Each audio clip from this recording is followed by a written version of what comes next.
How to download YouTube on MacBook. Now let's get right into the tutorial.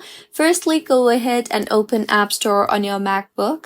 Now here, if you search for YouTube application, you will not see the official YouTube application anywhere.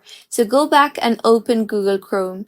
If you do not have Google Chrome on a device, go to Safari or any of your preferred browser, and in the search bar, search for Google Chrome download. Now, here tap on this particular link and you will see the option for download Chrome. Tap on that, and with this, Chrome will be successfully downloaded on your Mac. Now launch the application. I will simply open Google Chrome since I already have it installed on my Mac. Now in the search bar, search for youtube.com. You will be led to the official web page of YouTube.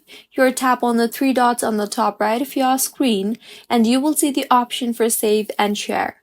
Place your cursor there and then tap on the create shortcut option.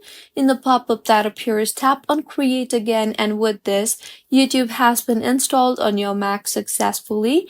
You can see I now have the YouTube application on my dock. You can copy it to your desktop if you want. If not, you can also open the Launchpad and you will see the application there too. So this is how you can download YouTube application on your MacBook. If you find this tutorial helpful, please make sure to like the video and do subscribe to our channel for more contents like this. Thank you for staying with us until the end.